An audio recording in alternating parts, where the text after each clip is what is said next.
Je te dirais que c'est une journée riche, enrichissante et très gourmande.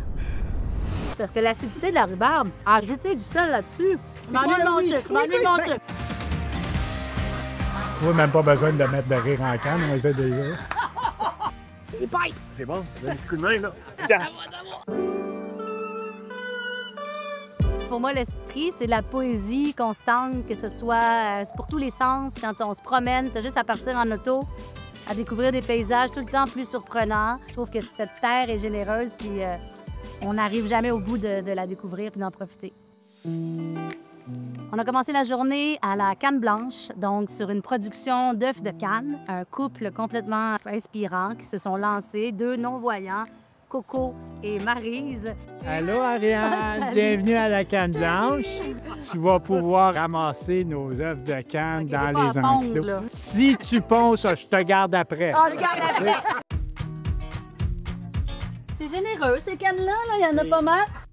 Ils défendent leurs œufs là, comme si c'était des trésors, puis juste de cueillir avec eux les œufs, puis de les mettre jusqu'à la fin dans la boîte.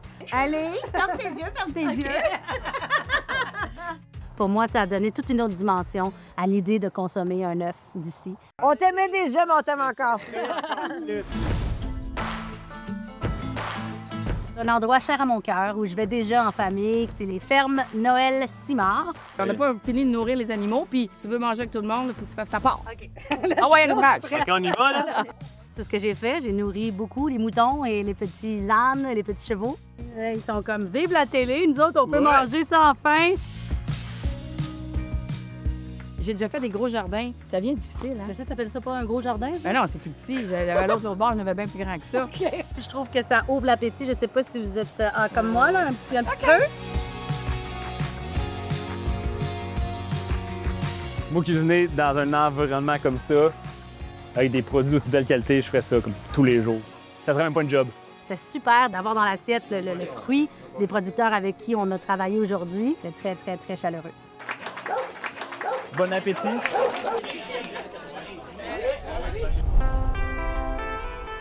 On a fini la journée sur la ferme d'Élie, où Andréane et son amoureux et leurs 3 enfants cultivent la rhubarbe, les fraises, les framboises et les tulipes. Aujourd'hui, on va aller travailler dans la rhubarbe. Donc, ce qui se dégage ici, c'est le partage, la collaboration de ce couple-là où un cultive. C'est du beau travail, ça. Hein? On dirait qu'elle a déjà fait ça. L'autre s'occupe plus du marketing, de la relation avec les clients et où les enfants aussi sont impliqués. Donc, c'était très amusant de voir ça. Cheers! On pour recommencer! Touche finale, 100% estrienne.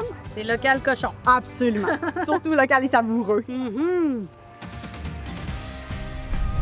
Ça peut être vraiment surprenant, ça peut vraiment être humainement enrichissant d'utiliser sa curiosité pour aller rencontrer les gens qui sont derrière ce qu'on consomme dans notre assiette. Ça donne une dimension beaucoup plus profonde, beaucoup plus humaine, puis c'est simple.